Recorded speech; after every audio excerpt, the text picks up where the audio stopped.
Good morning बच्चों। आज जो बेटा न्यूक्लियाई 5 को क्या है मैं कंटिन्यू करने जा रहा हूँ। आपने इसके पहले न्यूक्लियाई के 4 पार्ट में मैंने आपको क्या बता दिया है।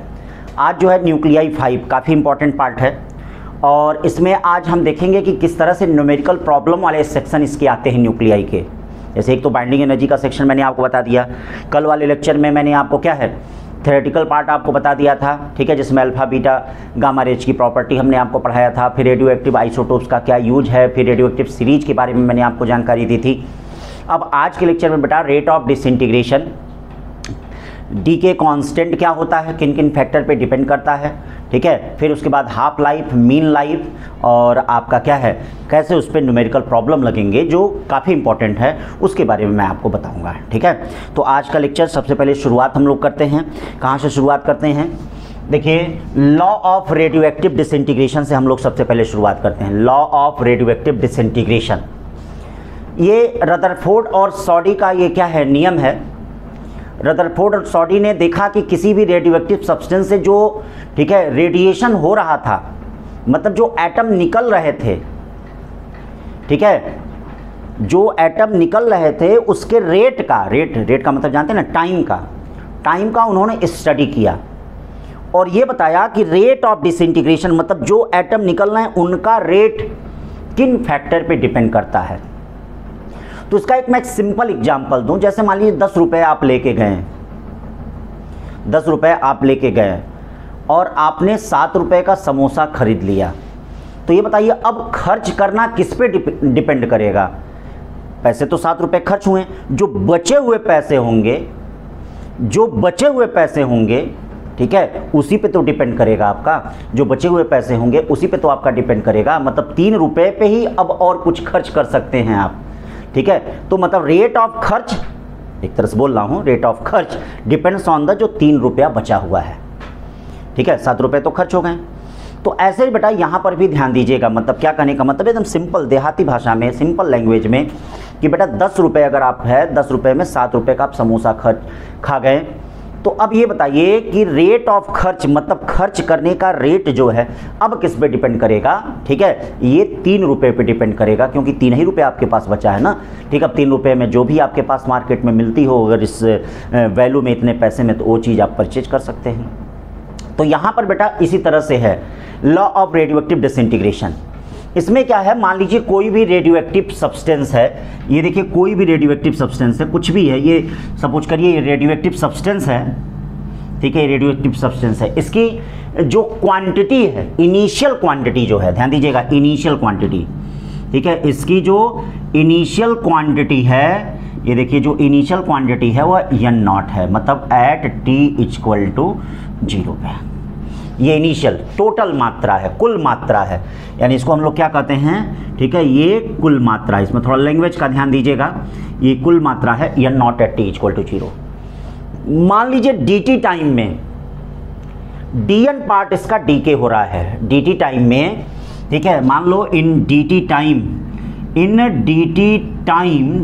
में क्या हो रहा है, ये dt टाइम में क्या हो रहा है, dn एटम क्या हो रहे हैं, डीके हो रहे हैं, ठीक है। ये देखिए डीकेड हो रहे हैं, तो dn एटम जो है इससे डीके हो रहे हैं। dn एटम क्या है, इससे निकल रहे हैं कितने में, इन dt टाइम में, यानी dt टाइम में dn एटम निकल रहे हैं, ध्यान दीजिएगा, ठीक है, dn एटम निकल रहे हैं। तो dn चूंकि निकल रहे हैं तो मात्रा निकल रहे हैं, तो इसीलिए इसको मैंने माइनस में यहाँ पे क्या रिप्रेजेंट किया जाता है, मतलब जो रेट ऑफ डिसइंटीग्रेशन होता है, ये देखिएगा rate of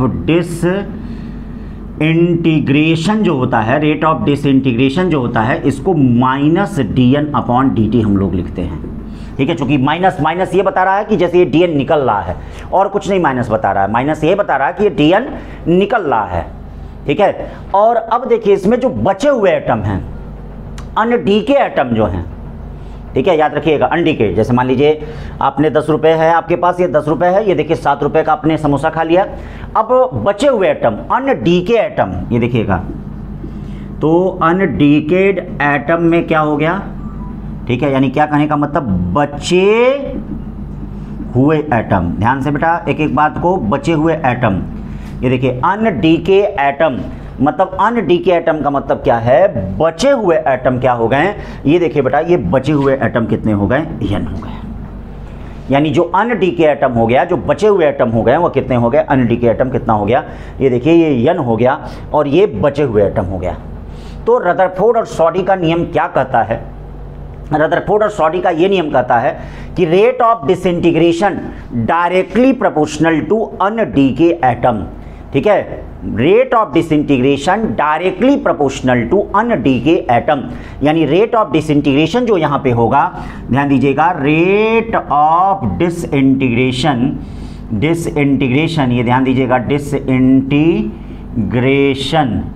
directly proportional to, rate of disintegration directly proportional to undecayed atom, ठीक है, ये देखिएगा अनडीकेड एटम, जो बचे हुए एटम हैं उनके डायरेक्टली प्रोपोर्शनल होगा, minus dN/dt directly proportional to क्या है, डायरेक्टली प्रोपोर्शनल टू ये n हो गया, ठीक है बेटा, डायरेक्टली प्रोपोर्शनल टू ये क्या हो गया, n हो गया। ध्यान दीजिएगा, rate of disintegration directly proportional to undecay atom, यानी dN/dt जो हो गया डायरेक्टली प्रोपोर्शनल टू n हो गया। या बेटा dN/dt, ध्यान दीजिएगा, dN/dt एक कांस्टेंट आता है, ये देखिएगा लेम्डा, लेम्डा को हम लोग डी के कांस्टेंट कहते हैं, बड़े नाम हैं इनके, डिसइंटीग्रेशन कांस्टेंट है, रदरफोर्ड सॉडी कांस्टेंट है, ठीक है, लेम्डा का बहुत ही नाम है, याद रखिएगा। लेम्डा यहाँ पे क्या होता है, याद रखिएगा, लेम्डा डिसइंटीग्रेशन, ठीक है, डिसइंटीग्रेशन कांस्टेंट, या ये डी के कांस्टेंट होता है, या रदरफोर्ड, ठीक है, एंड सॉडी कांस्टेंट होता है, सॉडी कांस्टेंट होता है, कई नाम है बेटा इसके, lambda disintegration constant, decay constant, Rutherford और सॉडी कांस्टेंट, कई नाम है इसके, ठीक है, कई तरह के इसके कांस्टेंट होते हैं, ये चीज़ ध्यान रखे रहिएगा, ठीक है बेटा। तो कई नाम है, disintegration constant, radioactivity constant, Rutherford Soddy constant, probability of decay per unit time इसको भी कहा जाता है, ठीक है, रेडियो एक्टिविटी कांस्टेंट भी इसको कहते हैं, ध्यान दीजिएगा, रेडियो एक्टिविटी कांस्टेंट। तो कहीं आए तो उससे घबराना मत, चिंता मत करना इस पे, ठीक है ना। और एक बात याद रखिएगा, लेम्डा का जो यूनिट होता है वह आपका क्या होता है, पर सेकेंड होता है, ठीक है, लेम्डा जो होता है वह पर सेकेंड होता है, याद रखिएगा, लेम्डा का जो यूनिट होता है लेम्डा, ठीक है, इसका जो 1/टाइम या सेकेंड पावर -1 या डायमेंशन फार्मूला T⁻⁻1 होता है ये लेम्डा का। वैसे यूनिट से भी पकड़ लीजिएगा, जैसे 10 सेकेंड पावर -1 दिया हो, अगर कहीं 10 सेकेंड पावर -1 अगर कहीं दिया हो, कुछ भी दिया हो, तो वहाँ से आप लेम्डा को देख सकते हैं, समझ सकते हैं क्या है। तो disintegration constant, decay constant, Rutherford Soddy constant, radioactivity constant, ठीक है, ये लेम्डा हो गया। और याद रखिएगा, लेम्डा नेचर ऑफ सब्सटेंस पे डिपेंड करता है, लेम्डा टाइम, ठीक है, और एनी फिजिकल और केमिकल चेंज से इंडिपेंडेंट होता है, इस बात को याद रखना। लेम्डा किस पे, lambda depends on the nature of substance, ये देखिएगा, लेम्डा क्या है, depends on nature of substance, ये देखिएगा, नेचर ऑफ सब्सटेंस पे, ठीक है, lambda depends on nature of substance, nature of substance पे डिपेंड करता है। लेम्डा इंडिपेंडेंट ऑफ, ध्यान रखिएगा, लेम्डा इंडिपेंडेंट, ठीक है, ऑफ किससे, टाइम, टाइम से इंडिपेंडेंट रहेगा, ध्यान दीजिएगा, टाइम से इंडिपेंडेंट रहेगा क्या, any physical and chemical change, any physical and chemical change, ये ध्यान दीजिएगा, lambda independent of time, any physical and chemical change, ठीक है, लेम्डा जो है टाइम से इंडिपेंडेंट है और किसी भी फिजिकल और केमिकल चेंज पे ये डिपेंड नहीं करता, किसी भी फिजिकल और केमिकल चेंज पे ये डिपेंड नहीं करता। तो lambda independent of time, any physical और केमिकल चेंज पे ये डिपेंड नहीं करता है, ठीक है भाई। तो ये लेम्डा के बारे में हो गया। और बेटा इसी dN/dt को हम एक्टिविटी भी कहते हैं या काउंट रेट भी कहते हैं, या डिसइंटीग्रेशन कांस्टेंट भी होता है। कई क्वेश्चन तो खाली इसी से चला आता है, जैसे साल 2019 का जो क्वेश्चन था उड़ीसा नीट में आया था, वो एकदम इसी फार्मूले से आया था। आपका क्या दे दिया था, dN/dt दे दिया था, ठीक है, यन आपसे शायद पूछा था, ठीक है, और आपका क्या है हाफ लाइफ दे दिया था, तो लेमडा को हाफ लाइफ में कन्वर्ट किया जा सकता है। अभी आगे उन सब चीज़ों को हम बताएंगे। तो कई क्वेश्चन तो हमारे क्या होते हैं dn/dt से इक्वल टू माइनस लेमडा यन से ही आ जाता है, जहाँ dn/dt को रेट ऑफ डिसइंटीग्रेशन कहा जाता है, रेट ऑफ डिसइंटीग्रेशन कहा जाता है, इसी को काउंट रेट कहा जाता है, इसी को एक्टिविटी कहा जाता है, कई नाम हैं। तो अभी काउंट रेट और एक्टिविटी के नाम से एक अलग हेडिंग ही बनाएंगे, वहाँ पे उसके बारे में बताएंगे। अभी इसका जरा फार्मूला हम लोग डिराइव कर लेते हैं, ठीक है। डेरिवेशन के टर्म्स को समझिएगा, क्योंकि उसमें लॉग ऑग लेना रहेगा और उसी से संबंधित आपके न्यूमेरिकल प्रॉब्लम आएंगे।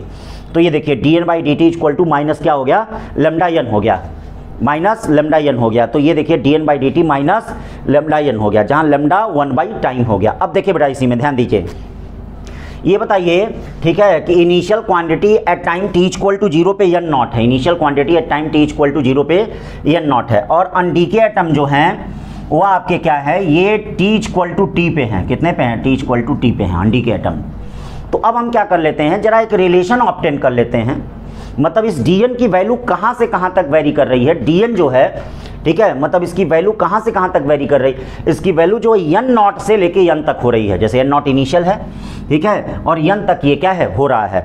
तो अब देखते हैं, जरा इसको मिटाते हैं, इसका जरा रिलेशन ऑब्टेन कर लेते हैं। तो देखिए यहाँ पर क्या होता है, ठीक है, dn जो है वह कैसे चलेगा, dn कैसे चलेगा। तो ये देखिए dn का वेरिएशन कहाँ से कहाँ तक है, ठीक है, dn वेरी फ्रॉम, ये देखिएगा dn वेरी फ्रॉम, कहाँ से कहाँ तक dn का वेरिएशन है, यन नॉट टू यन। अब देखिए इसको क्या करेंगे, यहाँ पे dn/, हम क्या कर दें, यन कर दें और माइनस लेमडा dt कर दें, और ये देखिए ये 0 से लेके t लिमिट चला जाएगा, टाइम का वेरिएशन 0 से लेके t तक है, और dn का वेरिएशन कहाँ से कहाँ तक है, यन नॉट से लेकर यन तक इसका वेरिएशन है। भाई पहले इनिशियल क्वांटिटी यन नॉट ही थी ना, और यन क्या है, अनडीके एटम है, बचे हुए एटम हैं। अब आप जानते हैं कि 1/x dx log x होता है, तो ऐसे ही इसका भी जो नेचुरल लॉग होता है, log बेस e क्या, log बेस e क्या, यन ये, और ये देखिए ये क्या होगा, यन नॉट से लेके यन तक, और माइनस लेमडा ये t होगा, कहाँ से कहाँ तक, 0 से लेके t तक। ये देखिएगा एक बार आप क्या रखेंगे, अपर लिमिट, और माइनस लगा के क्या रखेंगे, लोअर लिमिट, और ये देखिए माइनस लेमडा t माइनस कितना है, 0। log m minus log n, ध्यान दीजिएगा, log m minus log n क्या हो जाएगा, n/n नॉट, और ये देखिए क्या हो जाएगा, माइनस लेमडा t हो जाएगा। तो log n/n नॉट माइनस कितना हो गया, लेमडा t हो गया। अब यहाँ से हम क्या करेंगे, n/n नॉट को फाइंड करेंगे। देखो बेटा, n/n नॉट को हम क्या करेंगे, यहाँ से फाइंड करेंगे। चलिए भाई n/n नॉट को यहाँ फाइंड करते हैं, तो क्या हो जाएगा, n/n नॉट इक्वल टू क्या हो जाएगा, e to power minus, e to power, देखिएगा n/n नॉट इक्वल टू क्या हो जाएगा, e to power minus lambda t, या n इक्वल टू क्या हो जाएगा, n naught e to power minus lambda t हो जाएगा। बोलिए भाई ये तो हो जाएगा। यहाँ जब एंटी लॉग लेंगे तो antilog base x equal to होता है, तो n/n naught equal to e to power minus lambda t हो जाएगा जब हम एंटी लॉग लेंगे यहाँ पे। और ये देखिए n equal to n naught e to power minus lambda t, ये आपके न्यूमेरिकल प्रॉब्लम का ये बहुत ही इंपॉर्टेंट पार्ट है, ठीक है। n equal to n naught e to power minus lambda t, जहाँ लेमडा डी के कॉन्स्टेंट है, t टाइम दिया गया है, n नॉट इनिशियल, याद रखिएगा n naught initial number of atom हैं और n undecayed atom है। दिमाग में बैठा रहना, जैसे अगर मान लीजिए क्वेश्चन में देता है कि 600 इनिशियल एटम हैं और 450 डी के हो गए, तो कई बच्चे देखते हैं कि n को 450 मान लेते हैं। नहीं, 600 में से 450 निकालेंगे तो 150 जो होगा ये बेटा क्या होगा, 150 जो होगा ये अन डी के एटम होगा। मतलब माइनस जरूर कर देना बेटा, क्यों मैं देखता हूं कि कई बच्चे क्या है इस बात को गलत कर देते हैं। तो n equal to n naught e to power minus lambda t, where lambda is decay constant, t time, n naught initial number of atom and n undecayed atom. एक बार मैं फिर इस पर जोर देने की बात करूंगा क्योंकि फार्मूले बेस्ड क्वेश्चन आएंगे, एकदम फार्मूले वाले आएंगे।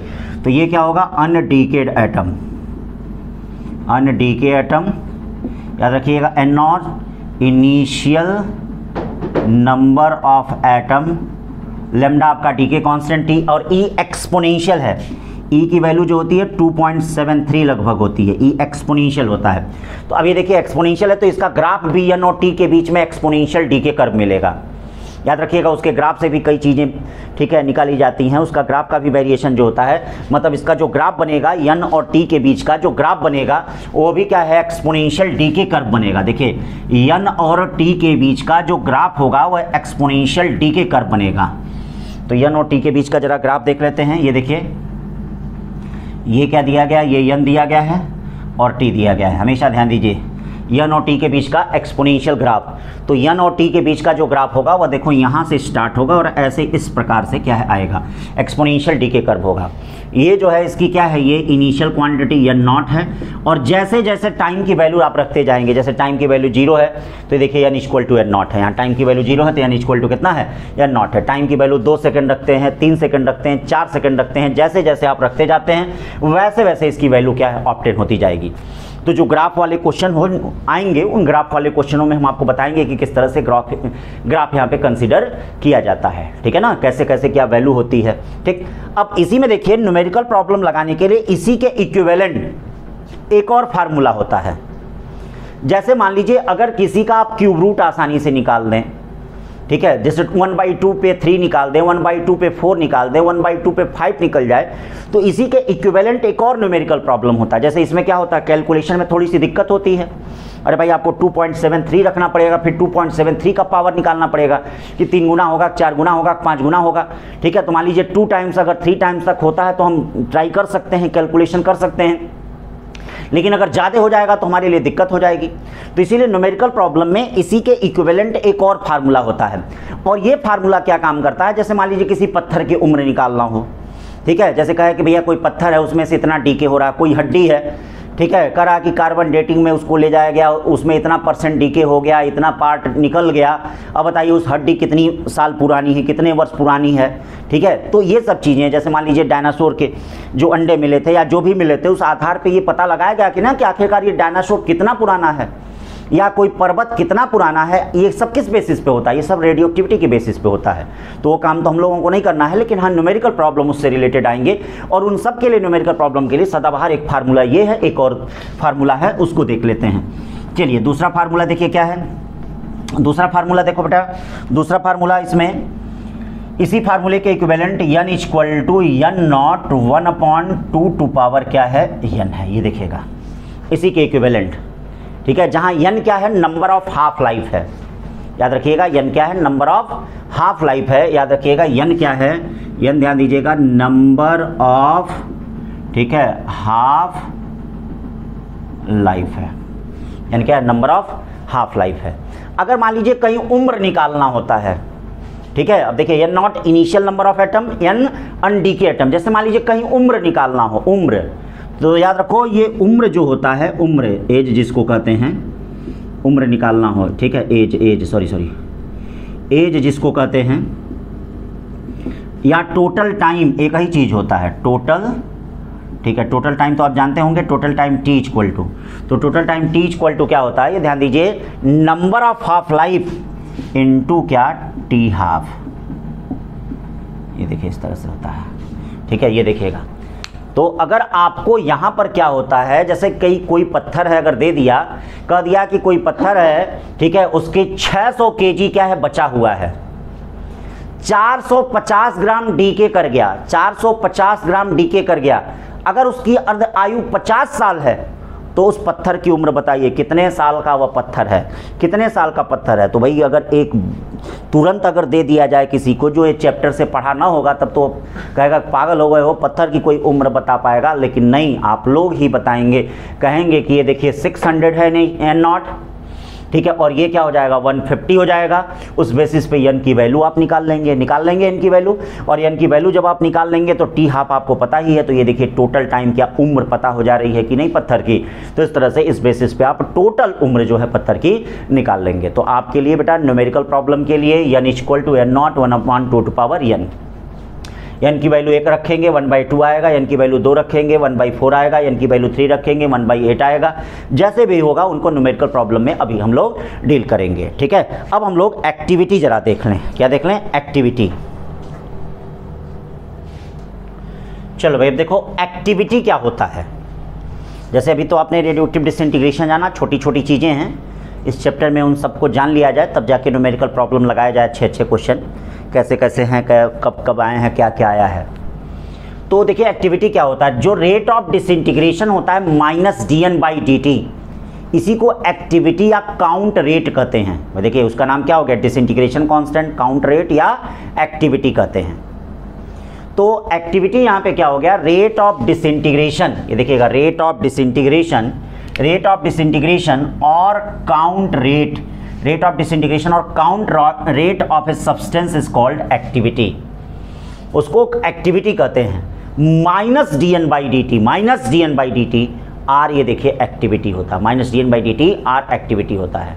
तो अब बताइए A = λn हो जाएगा। तो ये भी देखिए बहुत महत्वपूर्ण फार्मूला है, A = λn। इसी पे आपके कई क्वेश्चन आते हैं बेटा, इसको ध्यान से देखिएगा, A = λn। कई क्वेश्चन न्यूमेरिकल प्रॉब्लम आपके इसी से लग जाएंगे।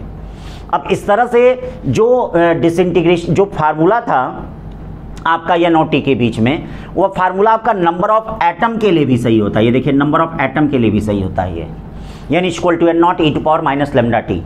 ये आपका मास के लिए भी सही होता है। जैसे मान लीजिए किसी एटम का मास दे दे और कहे कि 1 साल बाद आधा हो जा रहा है, आधा kg हो जा रहा है, तो समझ लीजिएगा उसके लिए भी जो नंबर ऑफ एटम के लिए लगता है वही मास के लिए भी लगता है। एक्टिविटी के लिए भी ये फार्मूला आपका लगता है, ध्यान दीजिएगा।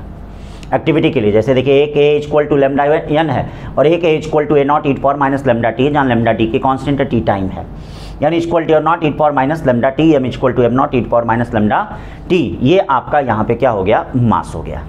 अब जरा यूनिट ऑफ एक्टिविटी देख लेते हैं। याद रखिएगा एक्टिविटी की जो यूनिट होती है वो डिसइंटीग्रेशन पर सेकंड होता है। भाई dn/dt है, dn का मतलब डिसइंटीग्रेशन एटम और dt का मतलब सेकंड, तो डिसइंटीग्रेशन पर सेकंड होता है। अब इसमें 3 प्रकार के रिलेशन आते हैं, एक बेकुरल आता है, एक रदरफोर्ड आता है और एक क्यूरी आती हैं। तो 3 प्रकार के रिलेशन होता है। तो एक बेकुरल जो होता है 1 डिसइंटीग्रेशन पर सेकंड के बराबर होता है।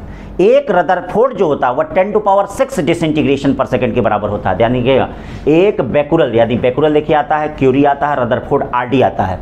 एक बेकुरल जो होता है 1 डिसइंटीग्रेशन पर सेकंड के बराबर होता है, मतलब एक बेकुरल जो है 1 डिसइंटीग्रेशन पर सेकंड के बराबर है। और एक ये देखिए रदरफोर्ड जो होता है 10⁶ डिसइंटीग्रेशन पर सेकंड के बराबर होता है। याद रहे बेटा, एक रदरफोर्ड जो है 10⁶ डिसइंटीग्रेशन पर सेकंड के बराबर होता है। और एक क्यूरी जो होती है, एक क्यूरी वह 3.7 × 10⁻10 डिसइंटीग्रेशन पर सेकंड के बराबर होता है। एक क्यूरी 3.7 × 10⁻10 डिसइंटीग्रेशन पर सेकंड के बराबर होता है। और मिली क्यूरी, और ये देखिए रदरफोर्ड और क्यूरी में क्या रिलेशन होता है, रदरफोर्ड और क्यूरी में रिलेशन, एक मिली क्यूरी = 37 रदरफोर्ड, एक मिली क्यूरी = 37 क्या होता है, रदरफोर्ड होता है। ठीक है बेटा, तो ये हो गया आपका रेडियो एक्टिविटी की यूनिट हो गई। ठीक है, रेडियो एक्टिविटी की यूनिट में जैसे देखिए ये क्या हो गया, बेकुरल हो गया, क्या हो गया ये देखिए बेकुरल, क्यूरी, रदरफोर्ड। एक becquerel 1 disintegration per second, 1 Rutherford 10⁶ disintegration per second, 1 curie 3.7 × 10⁻10 disintegration per second और 1 मिली क्यूरी = 37 रदरफोर्ड होता है। ठीक है, अब यहाँ पर एक देखेंगे स्पेसिफिक एक्टिविटी क्या होता है। स्पेसिफिक एक्टिविटी देखिए, स्पेसिफिक एक्टिविटी क्या होता है। एक्टिविटी पर ग्राम को हम स्पेसिफिक एक्टिविटी कहते हैं। एक्टिविटी पर ग्राम को हम स्पेसिफिक एक्टिविटी कहते हैं। देखिए एक्टिविटी पर ग्राम को स्पेसिफिक एक्टिविटी कहा जाता है। एक्टिविटी पर ग्राम को स्पेसिफिक एक्टिविटी कहते हैं। अब जैसे मान लीजिए specific activity of 1 gram radium 226, अगर रेडियम 226 है, रेडियम 226 है तो उसकी एक्टिविटी 1 क्यूरी होती है, 1 क्यूरी होती है। मतलब एक्टिविटी पर ग्राम को स्पेसिफिक एक्टिविटी कहते हैं। तो याद रखिए specific activity of 1 gram radium 226 का 1 क्यूरी होगा, उसी तरह सबका होगा उसी तरह से क्यूरी में। ठीक है, activity inversely proportional to half life होता है। अगर हाफ लाइफ बढ़ रहा है, ध्यान दीजिएगा, अगर हाफ लाइफ बढ़ रहा है तो उस समय याद रखिएगा एक्टिविटी उसका क्या होता है, घटता है। तो activity inversely proportional to half life होता है, हाफ लाइफ बढ़ता है तो एक्टिविटी क्या होता है, घटता है। अब आइए देख लीजिए, इसमें एक इंपॉर्टेंट बात देख लीजिए, जरा इसको नोट कर लीजिएगा।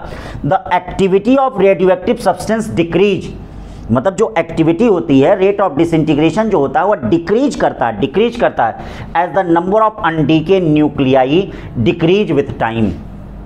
ठीक है, तो ये बताइए, जाहिर सी बात है कि disintegrate activity, rate of disintegration जो है वह डिक्रीज करेगा, ठीक है, as the number of undecayed nuclei decrease with the time. ठीक है भाई, जैसे मान लीजिए आपके पास 10 रुपए थे, तो 10 रुपए में आपने 7 रुपए का समोसा खा लिया, तो अब ये बताइए आपका रेट ऑफ डिसइंटीग्रेशन ठीक ठाक है, अच्छा है। लेकिन अब बताइए आपके पास 3 रुपए बचे हैं, मतलब अनडीके एटम कम हो गए हैं, अनडीके एटम कम हो गए हैं, तो अब बताइए आपका खर्च करने का जो रेट होगा वह घटेगा ना, खर्च करने का रेट घटेगा ना। ठीक है, तो उसी तरह से याद रखिएगा, the activity of radioactive substance decrease, activity of radioactive substance decrease as the number of undecay nuclei decrease with the time, number of undecay nuclei decrease with the time। इस बात को ध्यान रखे रहिएगा, ठीक है बेटा। तो इस तरह से एक्टिविटी हो गया। अब हम लोग चलते हैं हाफ लाइफ पे। अब हाफ लाइफ पे चलते हैं। देखिए हाफ लाइफ क्या होता है। हाफ लाइफ, जितने समय में कोई भी रेडियोएक्टिव सब्सटेंस अपनी क्वांटिटी का आधा हो जाता है, उस समय को हम, उस टाइम इंटरवल को हम हाफ लाइफ कहते हैं। भाई परिभाषा तो पता है, लेकिन हमको कैसे न्यूमेरिकल प्रॉब्लम में इसका एप्लीकेशन है इसको जानना है। जितने समय में कोई भी रेडियोएक्टिव सब्सटेंस अपनी क्वांटिटी का आधा हो जाता है, उसको हम क्या कहते हैं, हाफ लाइफ कहते हैं। जितने समय में कोई भी रेडियोएक्टिव सब्सटेंस अपनी क्वांटिटी का आधा हो जाता है, उसको हम लोग हाफ लाइफ कहते हैं, वह हाफ लाइफ कहा जाता है। ठीक है बेटा। तो time interval in which the mass of radioactive substance, in which the mass of radioactive substance और the number of its atom reduced to half of its initial value is called half life of substance। ठीक है, time interval in which the mass of radioactive substance और the number of its atom reduce to half of its initial value is called the half life of radioactive substance. इसको half life कहते हैं। अब जरा इसका numerical value देख लेते हैं और उसका कैसे एप्लीकेशन है न्यूमेरिकल प्रॉब्लम में, और उससे रिलेटेड क्या क्या आते हैं। जैसे कई प्रकार के क्वेश्चन आते हैं कि 40% डीके हो गया, 85% डीके हो गया, कितनी हाफ लाइफ है इसमें।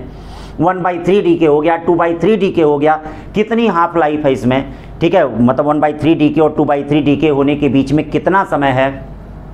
फिर आ गया 33% आ गया, 37% आ गया, 63% डीके के बीच में कितना समय है। तो ये सब जरा आज हम लोग अच्छे से न्यूमेरिकल प्रॉब्लम के पॉइंट ऑफ व्यू से हम इसको देखेंगे बेटा। ठीक है, तो चलिए अब देखते हैं इसमें हाफ लाइफ में क्या होता है। चलिए आपके पास फार्मूला एक ही है, n = n0 e⁻ λT। ठीक है, अब देखिए अगर n को n0/2 हो जाता है, अनडीके एटम, बचे हुए एटम, ठीक है, और t tends to t half हो जाता है।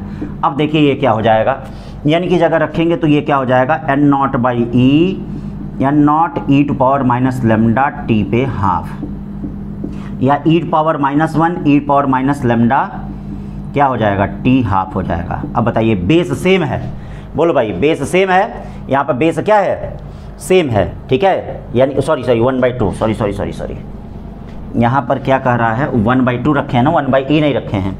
तो अब देखिए क्या हो जाएगा, n0/2 n0 e⁻ λT, n0 कटा। ठीक है, ये क्या हो गया, लॉग लेते हैं, 2⁻1 हो गया, e⁻ λT हो गया।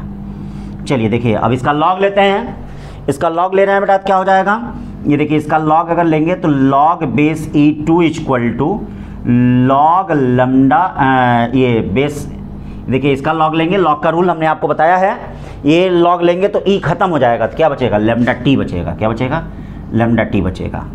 ठीक है, तो ये हमने, ये देखिए यहाँ पे हमने क्या ले लिया, ये लॉग ले लिया, और ये t हो कितना गया, ये t है कितना, हाफ लाइफ है। तो ये बताइए हाफ लाइफ कितना हो गया, log 2 कितना हो गया, लैम्डा हो गया। देखिए log बेस 2 की वैल्यू और बेस 10 2 की वैल्यू दोनों में अंतर होता है।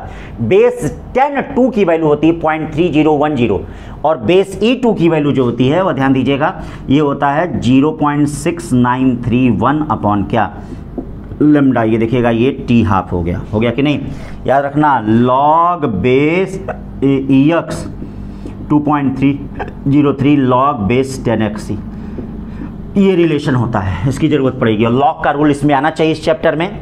तो ये 2⁻1 है, दोनों तरफ मैंने लॉग किया, ये देखिए माइनस माइनस दोनों तरफ खत्म हो गया, log 2 = t हाफ = log 2/λ। ये न्यूमेरिकल प्रॉब्लम में हम यूज करेंगे। अब मान लीजिए कोई फार्मूला दिया है, एक्टिविटी से रिलेटेड दिया है, देखिए जैसे मान लीजिए फार्मूला कोई आ गया, एक्टिविटी से रिलेटेड आ गया, तो आप जानते हैं कि A इक्वल टू क्या हो गया, लैम्डा n हो गया, जहाँ A एक यूनिट क्या है, डिसइंटीग्रेशन पर सेकंड है, n इसका एटम है, बचा हुआ एटम है। तो मान लीजिए क्वेश्चन में आ गया, ठीक है, हाफ लाइफ दिया है, एक्टिविटी दिया है और n निकालना है।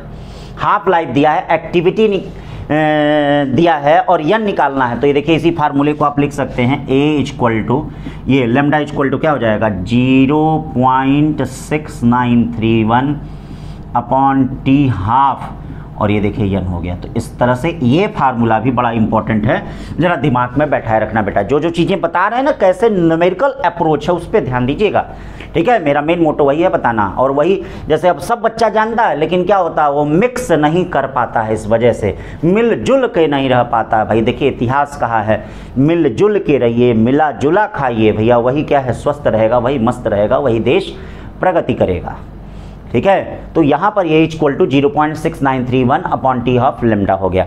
ऐसे ही मान लीजिए इस वाले फार्मूले में यूज करना है, तो n equal to n naught 1 upon 2 to power n जो है, n क्या है, n आपका total time upon half life है। n क्या है, total time upon half life है। तो याद रखिएगा टोटल टाइम का मतलब उम्र भी होता है, क्या होता है, उम्र, अपॉन क्या हो गया, हाफ लाइफ हो गया। तो ये आपके इस तरह से फार्मूले इसमें यूज कर दिए गए, ठीक है। तो ये बेटा ध्यान दीजिएगा, T half equal to 0.6931 upon lambda. अब मान लीजिए बेटा इसमें एक चीज़ आता है, कहा जाता है कि नंबर ऑफ हाफ लाइफ पता करिए, ठीक है, नंबर ऑफ हाफ लाइफ पता करिए 40% डीके और 85% डीके या 60% डीके या 1/3 डीके और 2/3 डीके के बीच में आप क्या है, नंबर ऑफ हाफ लाइफ पता करिए, ऐसे क्वेश्चन बोला जाता है, ठीक है। कितनी हाफ लाइफ उसमें है, कितनी हाफ लाइफ आ सकती है, ठीक है। तो ऐसे क्वेश्चन को जरा हम आपको बताते हैं, number of half life between 2 decay, ठीक है, number of half life between 2 decay. चलिए भाई, number of half life between 2 decay, तो चलो भाई number of half life between 2 decay देखते हैं कि number of half life between 2 decay क्या होता है, कैसे क्या होता है। तो अगली हेडिंग क्या है, नंबर ऑफ हाफ लाइफ। देखिएगा ये सब न्यूमेरिकल प्रॉब्लम में होता है, मैं यहीं पे आपको बता दे रहा हूँ, आपको कहीं दिक्कत ही नहीं होगी, कहीं कष्ट ही नहीं होगा, सब एकदम स्मूथली आपका न्यूमेरिकल प्रॉब्लम चलेगा, ठीक है ना। तो number of half life between 2 decay के बीच में क्या है हाफ लाइफ। जैसे क्वेश्चन में ये कहा जाए कि 85% डीके, ठीक है, और 40% डीके के बीच का क्या है, क्या हाफ लाइफ है, 85% डीके, ठीक है, और कितना 45% डीके के बीच का क्या हाफ लाइफ है, ऐसे कहा जाए आपसे। मान लीजिए इस प्रकार के क्वेश्चन पूछे जाएं तो आप क्या करेंगे, कैसे, या ये कहा जाए कि 1/3 डीके और 2/3 डीके के बीच का क्या है। तो चलिए पहले एक क्वेश्चन को करते हैं, ठीक है। फाइंड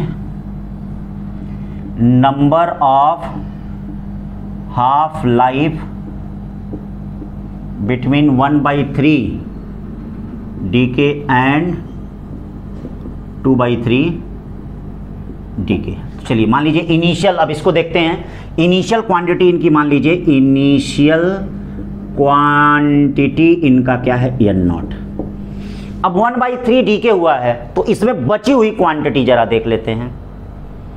1/3 डीके हुआ है, जरा बची हुई क्वांटिटी इसमें देख लेते हैं भाई, ठीक है। तो 1/3 डीके में जरा बची हुई क्वांटिटी देख लेते हैं, ठीक है। तो क्या है, अनडीके एटम, अनडीके एटम, एकदम आराम से ध्यान से, अनडीके एटम n1 इक्वल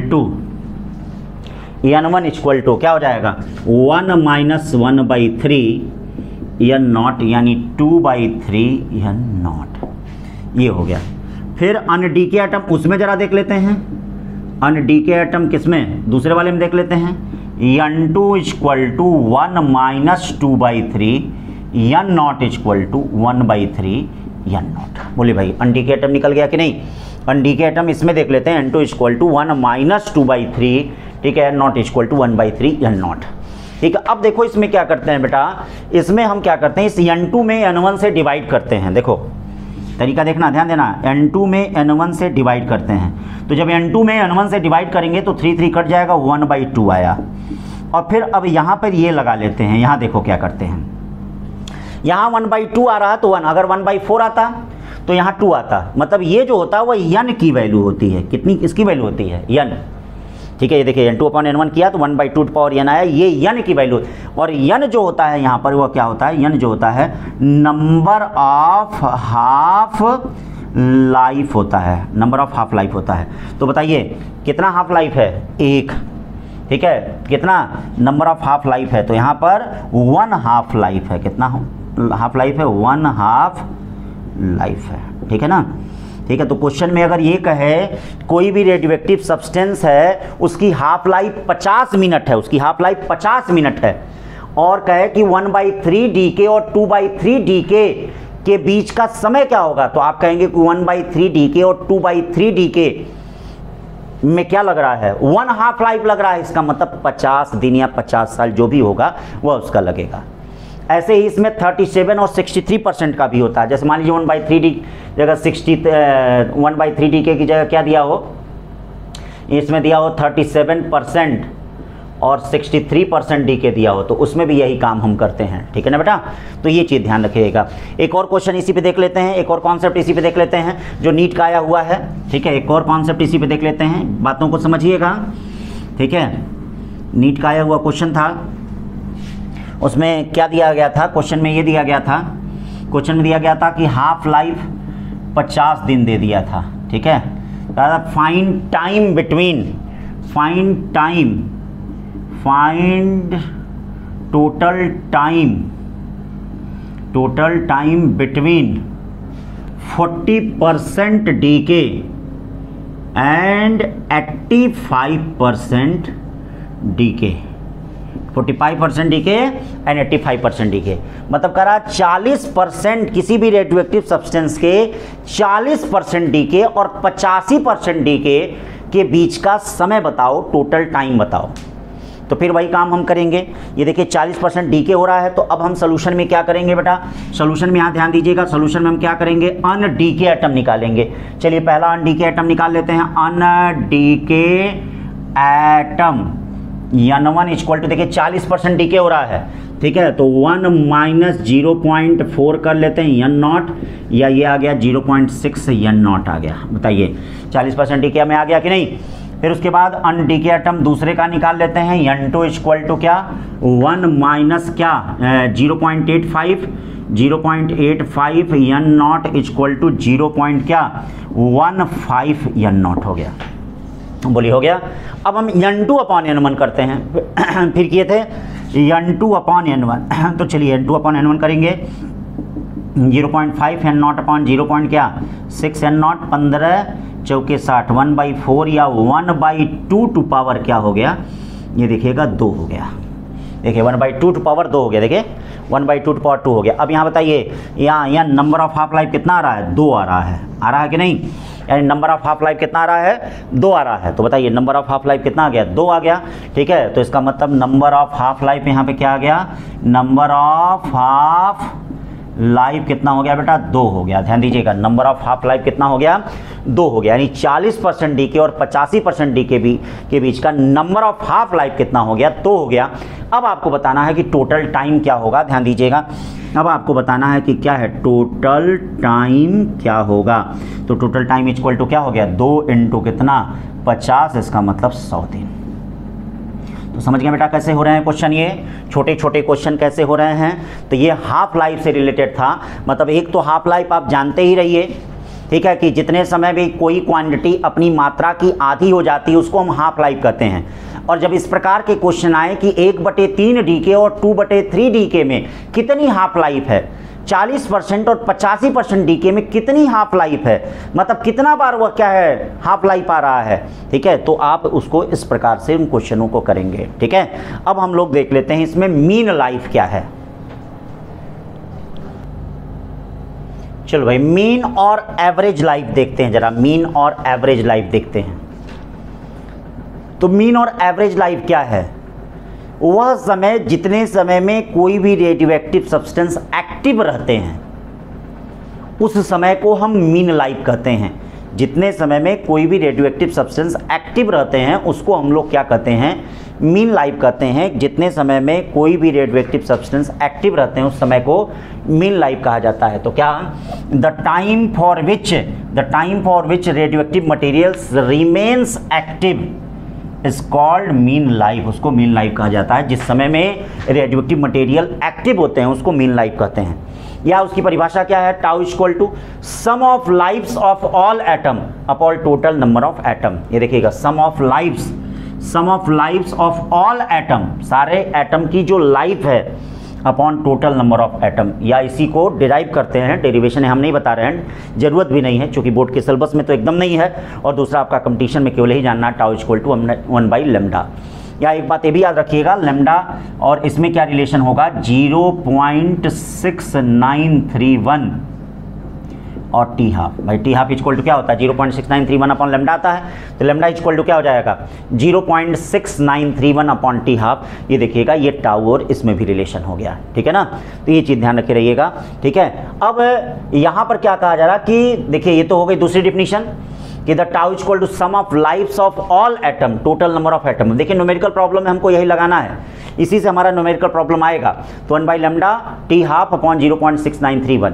अब कह रहा कि the magnitude of inverse slope of log n/n0 versus time.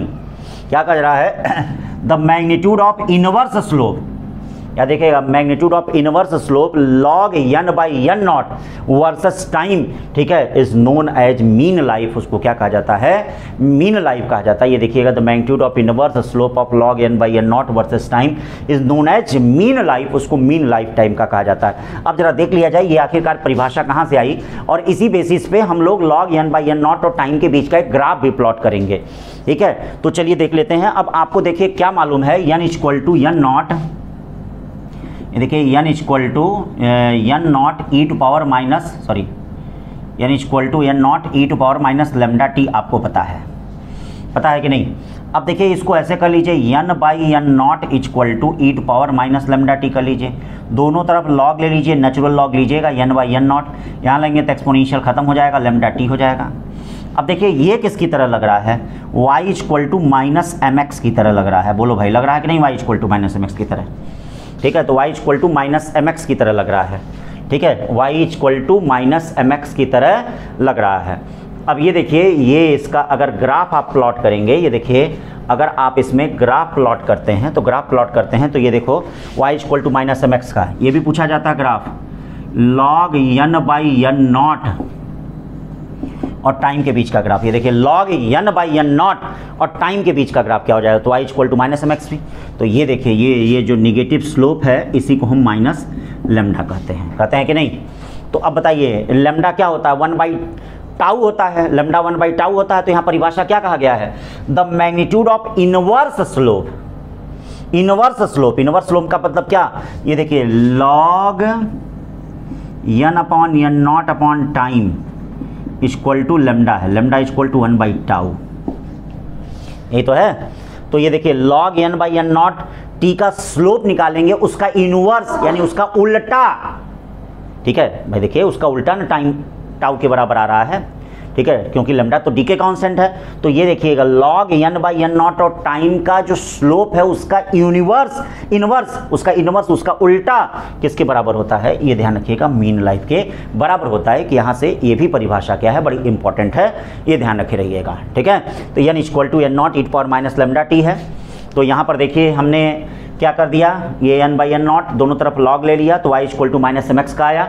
ये देखिए y equal to minus mx का ये आया, तो ये देखिए रिलेशन आ रहा है। तो लैम्डा इक्वल टू 1 क्या हो गया, टाउ हो गया, ठीक है। तो log n/n0 और टाइम के ग्राफ का जो इनवर्स है उसको हम लोग क्या कहेंगे, मीन लाइफ, ठीक है। और जो इसका स्लोप है उसको क्या कहेंगे, डी के कांस्टेंट।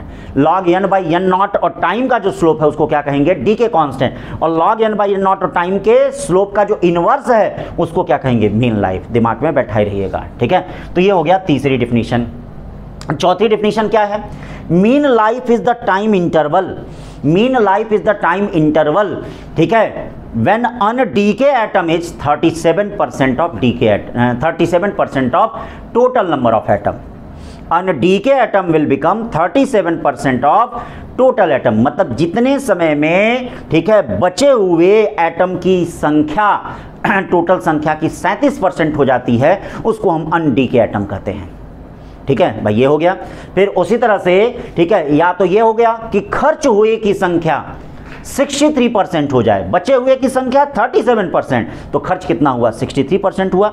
उस समय अंतराल को, उस टाइम इंटरवल को हम क्या कहते हैं? ठीक है, क्या क्या मीन लाइफ कहते हैं, उसको मीन लाइफ कहा जाता है। तो चलिए उसको भी देख लेते हैं कि मीन लाइफ में कैसे क्या होगा। ठीक है, अब देखो भाई उसको यहाँ पर क्या है, अब आपके पास क्या है, ये देखिए n = n0 e⁻⁻λt हो गया।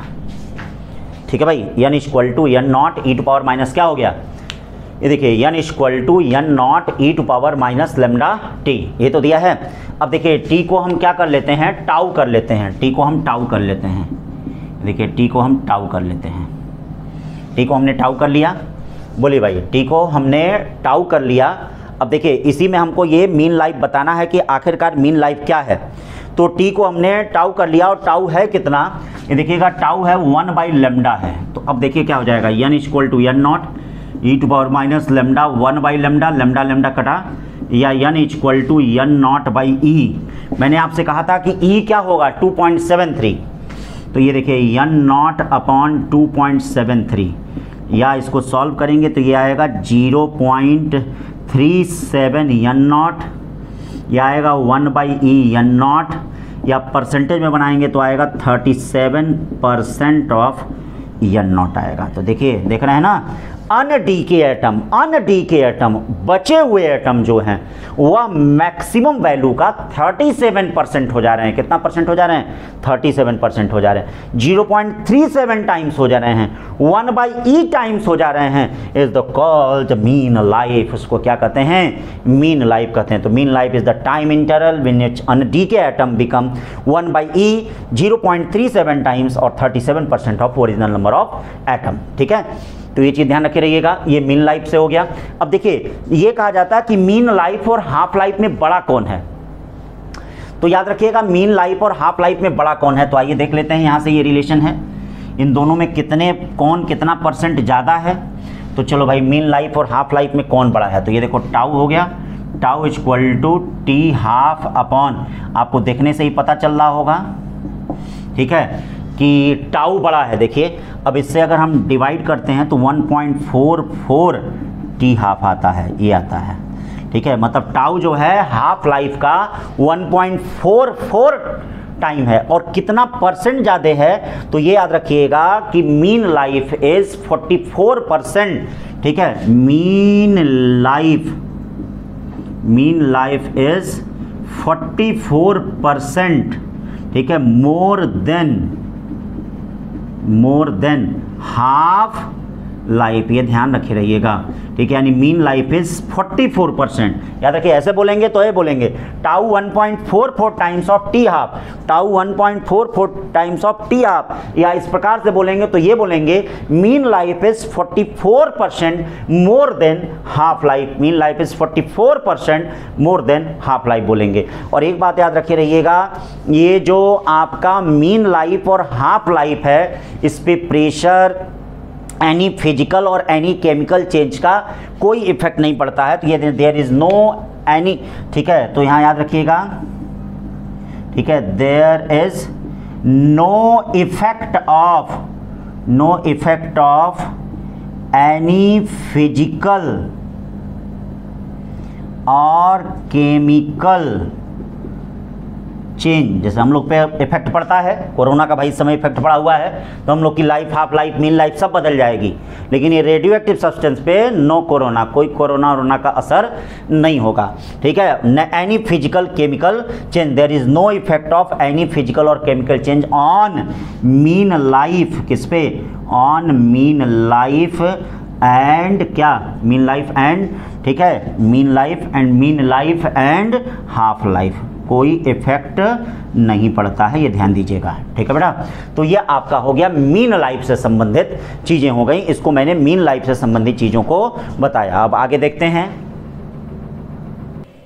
चलो भाई देखो, सक्सेसिव डिसइंटीग्रेशन और रेडियोएक्टिव एलिमेंट देखते हैं जरा। सक्सेसिव डिसइंटीग्रेशन और रेडियोएक्टिव एलिमेंट क्या होते हैं, ये भी कंपटीशन होते हैं। अभी तो नीट में तो नहीं आए हैं इस पे क्वेश्चन, लेकिन जेई और आईआईटी में पूछे गए हैं, भविष्य में आ सकता है और आए भी हैं। तो एक बार आया है, बहुत सिंपल आया है।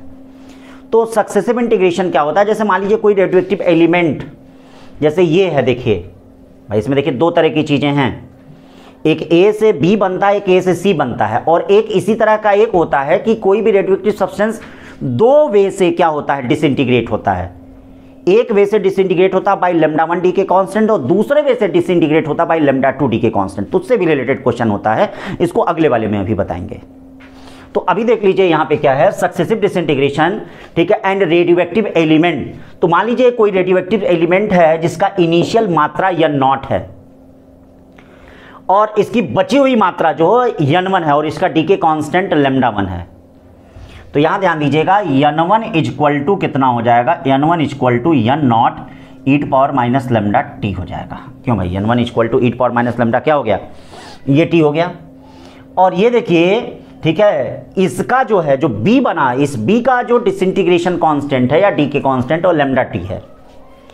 तो यहां पर क्या कहा जाएगा, rate of disintegration of a, मतलब a का डिसइंटीग्रेशन हो रहा है और यहां पे क्या हो रहा है, b का फॉर्मेशन या b का प्रोडक्शन हो रहा है।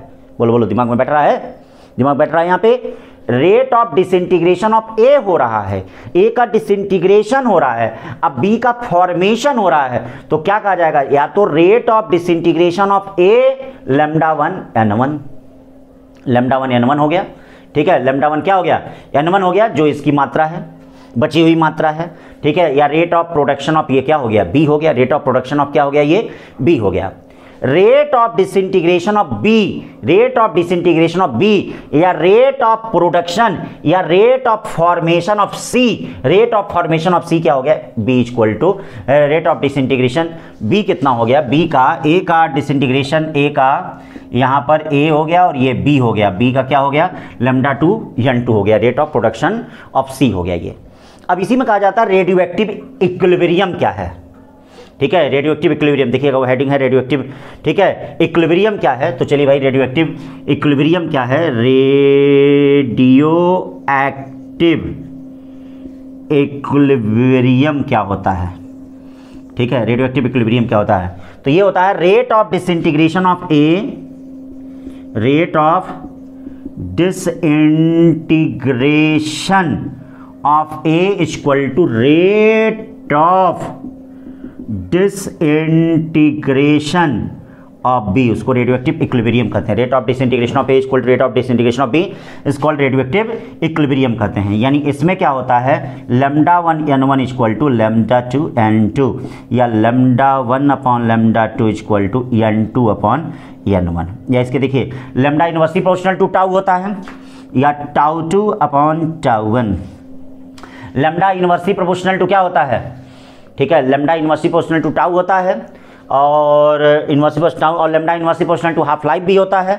इसका मतलब क्या हो गया, टी हाफ 2 का और टी हाफ क्या 1 का, यानी याद रखिएगा इससे कई क्वेश्चन आपके आते हैं। मान लीजिए आपका पहले का λ1 दे दिया, दूसरे का λ2 दे दिया, पहले का हाफ लाइफ दे दिया और कहे रेडियोएक्टिव इक्विलिब्रियम दूसरे का निकालो, तो आप इस रेशियो से निकाल लेंगे। पहले का λ1 दे दे, दूसरे का λ2 दे दे और फिर टाउ1 दे दे और कहे टाउ2 निकालो, तो आप इस रिलेशन से निकालेंगे। n2 दे दे, n1 दे दे और टाउ2 दे दे, टाउ1 पूछे तो आप इस रिलेशन से निकालेंगे। लेकिन कब, जब रेडियोएक्टिव इक्विलिब्रियम होगा तब। तो एक चीज़ तो इसमें बनता है रेडियोएक्टिव इक्विलिब्रियम का। अब इसी में एक बनता है कि नेट फॉर्मेशन, ठीक है, नेट फॉर्मेशन ऑफ बी का क्या हुआ, यानी बी का जो नेट फॉर्मेशन है वह क्या है, कैसे है, क्या चीज है, ठीक है। तो चलिए इसको भी देख लेते हैं। तो ये रेडियोएक्टिव इक्विलिब्रियम आप लोगों ने नोट कर लिया होगा। अब देखिए उसका रेडियोएक्टिव इक्विलिब्रियम तो आप लोगों ने नोट कर लिया होगा। अब यहां से लिख लीजिए नेट फॉर्मेशन। चलिए भाई देखिए नेट फॉर्मेशन ऑफ बी, ध्यान से देखिएगा इसको, नेट फॉर्मेशन ऑफ बी, यानी ये क्या हो गया, dn2 बाई डी2, dn2 बाई क्या dt हो गया। तो ये हो गया rate of disintegration of A, rate of disintegration of A minus rate of disintegration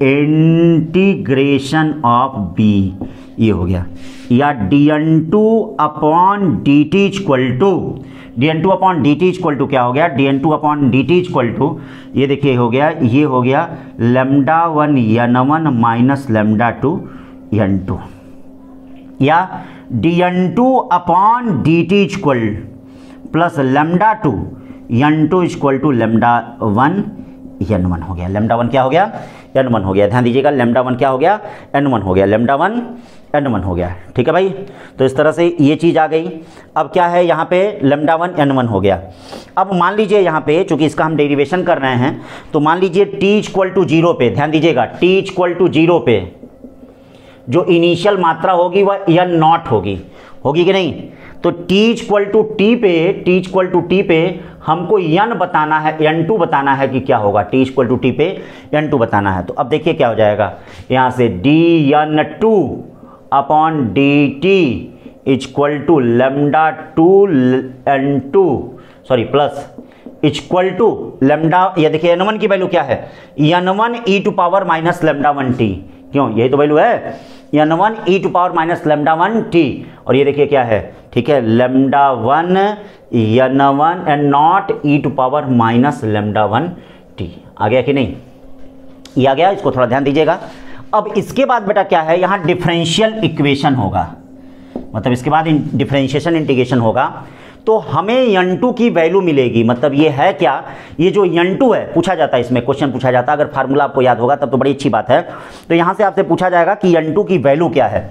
तो देखिए n2 की जो वैल्यू है, n2 इक्वल टू क्या आएगा, λ1 n0 λ2 माइनस λ1 और ये e to power minus λ1t minus e to power minus λ2t। ये फार्मूला आप अपने दिमाग में बैठाए रखिएगा, काफ़ी इंपॉर्टेंट फार्मूला है। IIT वाईटी में इस पर प्रॉब्लम आया है, ठीक है, अभी तक तो नीट में नहीं आया है। हाँ, एम्स पुराना होता था, AME होता था, तो उसमें इन पे पूछे गए थे, ठीक है, आपके सिलेबस से रिलेटेड है, इस पे आ सकता है। n2 equal to λ1 n0 λ2 minus λ1 और e to power minus λ1 minus e to power क्या हो गया, λ2 हो गया। तो λ1 λ2 डी के constant of a and b हो गया।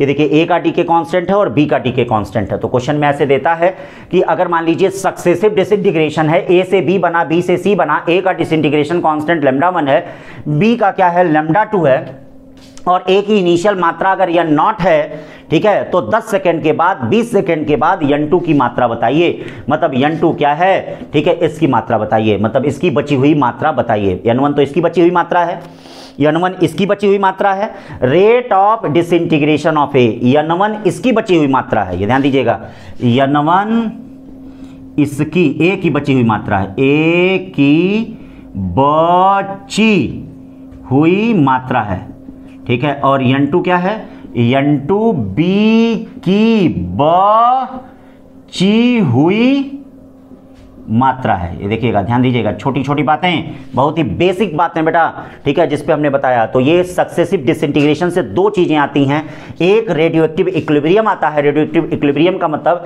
Rate of disintegration of a equal to rate of disintegration of b, λ1 n1 equal to λ2 n2।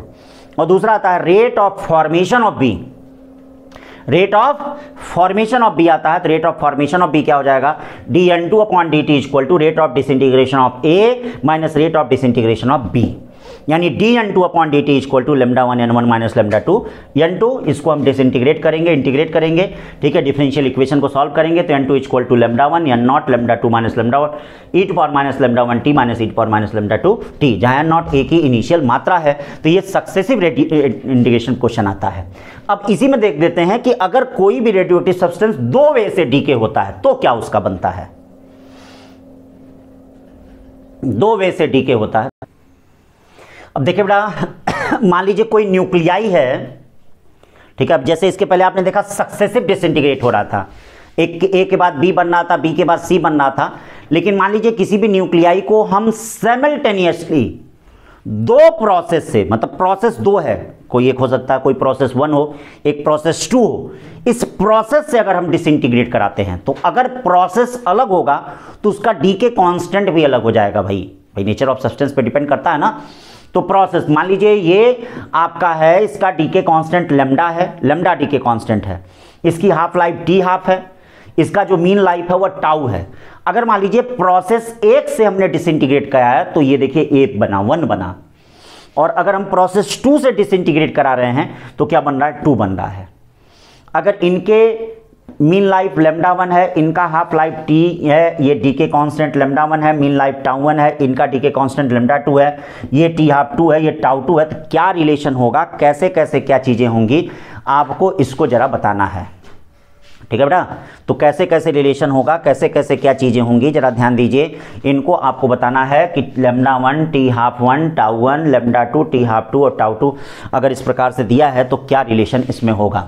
तो देखो भैया, लैम्डा जो होता है, लैम्डा ध्यान दीजिएगा, lambda equal to lambda 1 plus lambda 2 होता है। ये न्यूमेरिकल प्रॉब्लम में आएगा, ये सब ज्यों कहेगा कि दो प्रोसेस से, कैसे बोलेगा कि nuclide can decay simultaneously by two different process, by two different process बोला ना, सक्सेसिव नहीं बोलेगा, टू डिफरेंट प्रोसेस बोलेगा, which have decay constant lambda 1 and lambda 2 and half life इतना इतना, मीन लाइफ इतना। तो कहेगा किसका मीन लाइफ कितना होगा, तो lambda equal to lambda 1 plus lambda 2। इसका हाफ लाइफ कितना हो जाएगा, ये देखिए टी हाफ इक्वल टू क्या हो जाएगा, टी 1/2 1 और टी 1/2 ये देखिए 2 और अपॉन कितना हो जाएगा, टी 1/2 प्लस टी 1/2 हो गया। ये देखिए इसका ये हाफ लाइफ हो गया। हाफ लाइफ का मतलब इसका हाफ लाइफ इंटू इसका हाफ लाइफ अपॉन इसका हाफ लाइफ प्लस इसका हाफ लाइफ। यही अगर मान लीजिए आपसे क्या आ जाए, टाउ मीन लाइफ आ जाए, आपसे पूछा जाए मीन लाइफ क्या हो जाएगा, तो ये भाई mean life tau equal to क्या हो जाएगा, tau 1 tau 2 upon tau 1 plus tau 2। ठीक है भाई, तो tau 1 tau 2 upon tau 1 plus tau 2 हो गया। अब इस पे जरा हम लोग देख लेते हैं किस प्रकार से न्यूमेरिकल प्रॉब्लम आते हैं। ठीक है, क्योंकि इसका सब थियरी का पार्ट मैंने आपको पढ़ा के खत्म कर दिया। अब इस पे जरा न्यूमेरिकल प्रॉब्लम देखिए। चलिए भाई, अब कुछ इस पे न्यूमेरिकल प्रॉब्लम देख लिए जाएं, 2 4 5। ठीक है, कम से कम 5 तो देख लिया जाए। तो नीट के आपके 2 न्यूमेरिकल प्रॉब्लम आपके सामने क्या है, रखे हैं। करा कि the activity n not count per minute at t equal to 0, मतलब किसी भी रेडियो एक्टिव सब्सटेंस की जो एक्टिविटी है वह n not count per minute है t equal to 0 and n not by e count per minute at t equal to 5 minute. Find half life, आपको half life find करना है, ये NEET का आया हुआ क्वेश्चन है। ठीक है, फाइंड हाफ लाइफ, आपको हाफ लाइफ फाइंड करना है। तो अब देखिए, जब भी e वाला चक्कर हो, एक्सपोनेंशियल वाला चक्कर हो, ठीक है, तो आप n equal to n not E power minus lambda T का फार्मूला लिया करिए, n equal to n not E power minus lambda T का फार्मूला लिया करिए। ठीक है, तो अब देखिए यहाँ पर क्या हो जाएगा, n equal to n not E to power minus lambda T. ठीक है, तो अब देखिए n कितना दिया है, n नॉट बाई ई दे दिया है, n not E to power minus lambda T कितना दे दिया है, 5 मिनट दे दिया है। ठीक है, n नॉट से n नॉट कट गया, e to power minus 1 equal to E to power minus lambda 5 या लैम्डा 5 इक्वल टू 1 या लैम्डा इक्वल टू 1/5 हो गया। बताइए, लैम्डा इक्वल टू 1/5 हो गया। हमको हाफ लाइफ बताना है, तो बताइए हाफ लाइफ क्या होता है, half life equal to log 2 by lambda होता है, या टी हाफ इक्वल टू, ठीक है, 5 log 2। देखिएगा 5 log 2 होता है, T half equal to 5 log क्या होता है, 2 होता है। तो ये आपका हो गया। तो 5 log 2 कौन सा ऑप्शन होगा, याद रखिएगा 5 log 2 बेस ई वाला, बेस 10 वाला नहीं, बेस ई और बेस 10 में अंतर समझिएगा, मैंने पढ़ाते वक्त बता दिया है। तो बेस ई वाला नेचुरल लॉग होगा, तो ये आपका यहाँ पे क्या होगा, डी होगा। फिर इसी तरह से है बेटा, दे रहा है 2 न्यूक्लियाई x1 एंड x2। ठीक है, 2 न्यूक्लियाई हैं x1, 2 रेडियोएक्टिव न्यूक्लियाई x1 और x2, उनके डी के कांस्टेंट लैम्डा 1 और लैम्डा 2 हैं। उनके डी के कांस्टेंट क्या है, लैम्डा 1 और लैम्डा 2 हैं। Find ratio of number of nuclei, initial quantity उनकी सेम है, इनिशियल क्वांटिटी सेम है। करा find ratio of number of nuclei of x1 to x2 will be 1/e after a time. नहीं करा है कि ठीक है, ratio of number of nuclei of x1 and x2 will be 1/e after a time, कितने समय के बाद x1 और x2 के न्यूक्लियस का रेशियो जो है 1/e हो जाएगा, ये आपको बताना है। तो चलिए अब देखते हैं इसके लिए क्या फार्मूला आपके पास है। दूसरे क्वेश्चन के लिए देखते हैं कौन सा फार्मूला, ठीक है, कौन से फार्मूला आपके पास है। चलिए भाई, दूसरे क्वेश्चन के लिए देखते हैं कौन सा फार्मूला आपके लिए है। तो अब क्या है, ठीक है, x1 इक्वल टू क्या हो जाएगा, n not E to power minus lambda, ठीक है, लेमडा 1 और लेमडा 2 दिया है, ठीक है। तो लेमडा 1 और लेमडा 2 की वैल्यू मान लीजिए कुछ भी दी गई हो, ठीक है, लेमडा 1 और लेमडा 2 की वैल्यू कुछ भी दी गई हो, तो लेमडा 1 और लेमडा 2 दिया गया, कितनी वैल्यू दी गई है बता रहे हैं। तो मान लीजिए लेमडा 1 और लेमडा 2 की वैल्यू यहाँ पर दी गई है 5 लेमडा और लेमडा दिया गया है, कितना दिया गया है, 5 लेमडा और लेमडा दिया गया, 5 लेमडा और लेमडा दिया गया है। तो चलिए भाई 5 लेमडा और लेमडा दिया गया है, तो इसको 5 लेमडा और लेमडा कर लेते हैं। ये देखिए 5 लेमडा हो गया और ये लेमडा हो गया, ठीक है। तो ये क्या हो जाएगा, 5 लेमडा टी हो गया, और x2 कितना हो गया, n not E to power minus lambda T हो गया। अब बताइए दोनों का रेशियो हमको फाइंड करना है, x1 upon x2 equal to E to power minus 5 lambda T upon E to power minus lambda T. x1 upon x2 का रेशियो कितना दिया है, 1/e दिया है, ये ऊपर जाएगा तो e to power minus 4 lambda t आ जाएगा, ई टू पावर माइनस 1 हो जाएगा, बेस सेम है, पावर आपस में बराबर होगा, यानी 4 लेमडा टी इक्वल टू 1 या टी इक्वल टू 1/4 लेमडा हो गया। बताओ कौन सा ऑप्शन हो गया बेटा, यहाँ पे टी इक्वल टू 1/4 लेमडा हो गया, यहाँ पे ऑप्शन नंबर ए सही हो गया। कौन सा ऑप्शन सही हो गया, ऑप्शन नंबर ए सही हो गया, ठीक है। अब अगले क्वेश्चन की ओर चलते हैं। चलिए भाई देखिए 2011 नीट मेंस का क्वेश्चन है बेटा, ध्यान दीजिएगा, 2011 नीट मेंस का क्वेश्चन है। करा कि 2 न्यूक्लियाई पी और क्यू दिए गए हैं, 2 न्यूक्लियाई रेडियोएक्टिव न्यूक्लियाई पी और क्यू दिए गए हैं, decay into stable nucleus R, ये पी और क्यू डीके होके आर में चेंज हो रहे हैं। At T equal to 0 number of P कितना है 4n नॉट है, एंड क्यू कितना है n नॉट है, और पी की हाफ लाइफ 1 मिनट है, इसकी हाफ लाइफ 2 मिनट है। पी की हाफ लाइफ 1 मिनट है और क्यू की हाफ लाइफ बेटा क्या है, वह जो दिया गया है वह 2 मिनट दिया है। Initially there no nuclei of R present, ठीक है, कोई नहीं प्रेजेंट है इन द सैंपल व्हेन, अगर करा कि अगर P और Q की मात्रा आपस में बराबर हो जाए, मतलब डीके होने के पश्चात P और Q की मात्रा आपस में बराबर हो जाए, तो करा फाइंड वैल्यू ऑफ R, आपको R की वैल्यू फाइंड करनी है कि आखिरकार R क्या होगा, ठीक है। तो इसका मतलब क्या पार्ट पूछ रहा है, डीके पार्ट पूछ रहा है। तो पहले तो ये देख लेते हैं कि P और Q की मात्रा जो बराबर हो रही है वो कितनी हो रही, कितनी बची हुई मात्रा है। तो सबसे पहले क्या देख लेते हैं, P और Q की बराबर बची हुई मात्रा, P, ठीक है, एंड Q की बराबर और बची हुई मात्रा, ये देख लेते हैं, बराबर और बची हुई मात्रा देख लेते हैं कितना है P और Q का, बराबर और बची हुई मात्रा देख लेते हैं। तो पहले देखिए कितना है, ये P कितना है 4n नॉट है, और Q कितना है भाई, Q देखिए Q कितना है n नॉट है।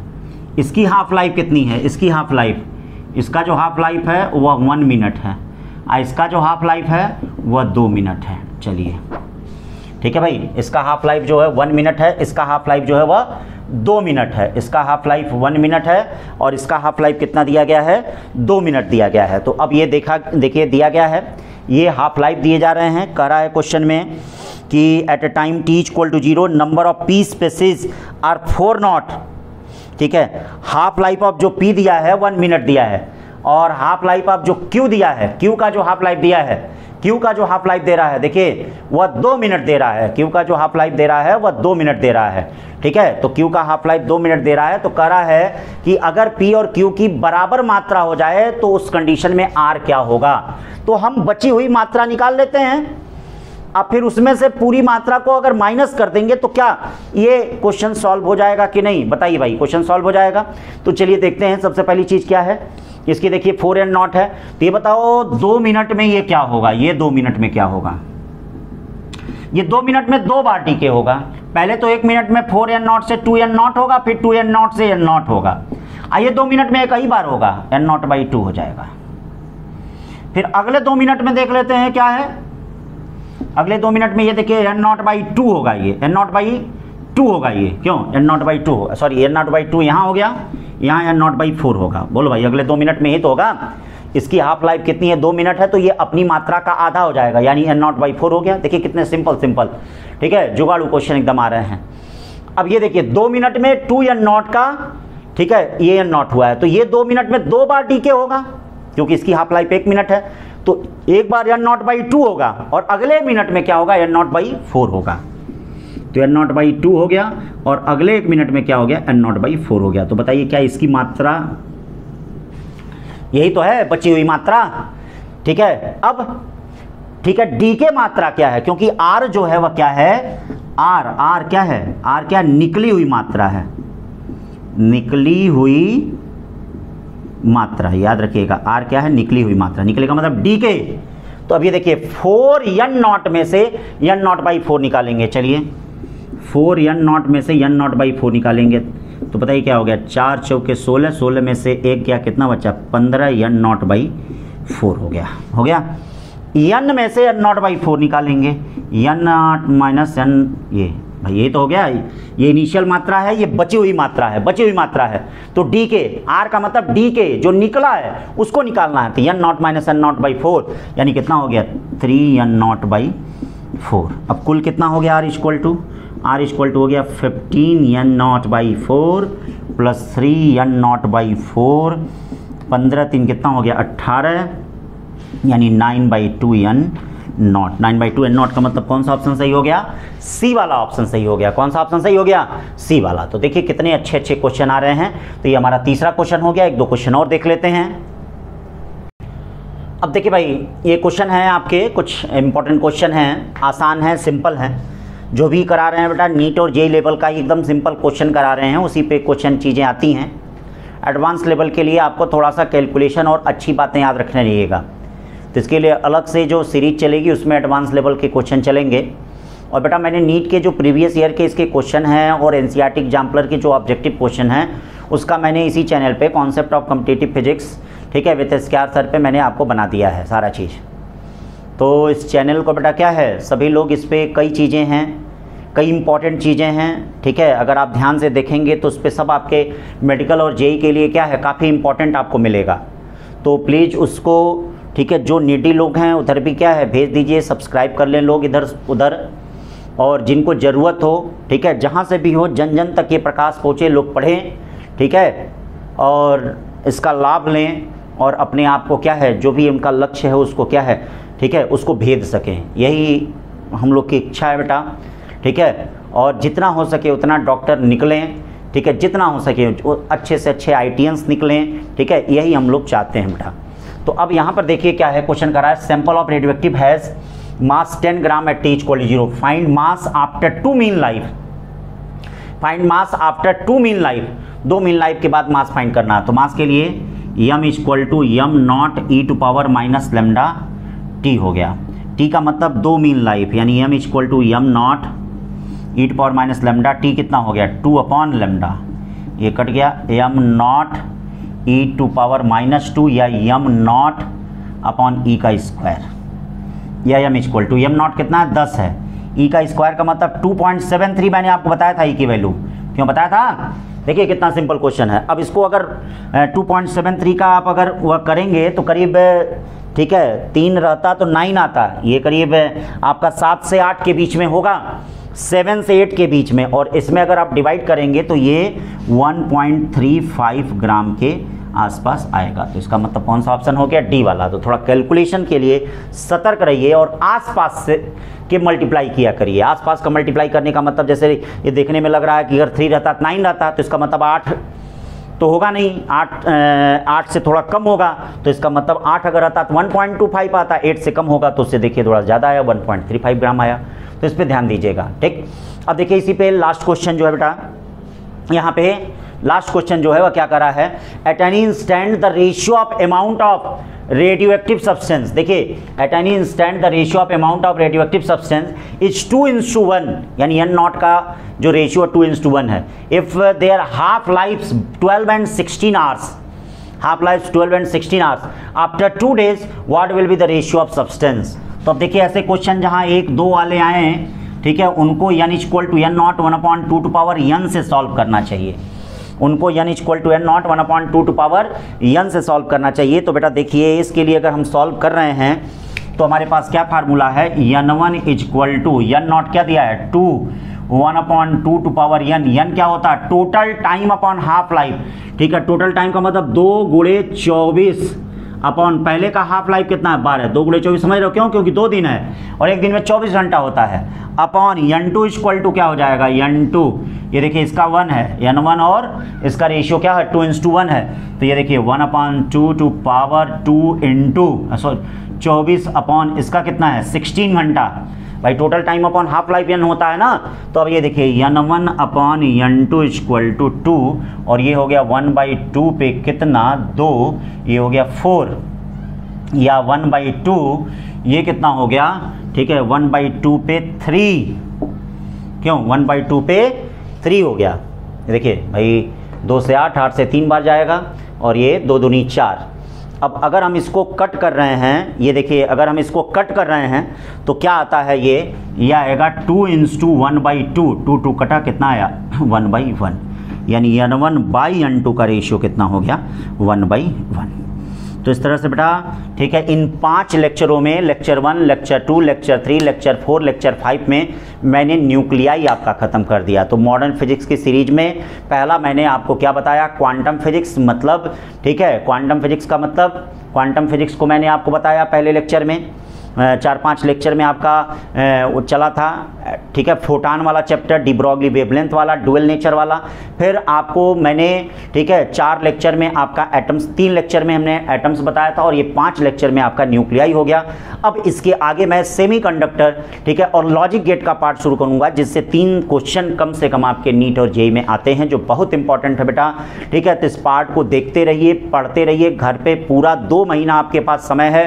ठीक है, कमर कस के तैयार हो जाइए, क्योंकि अब अगर नहीं तैयार होंगे, अब चूक गए तो हमेशा जीवन भर के लिए चूक गए, क्योंकि अवसर बार बार दरवाजा नहीं खटखटाता है।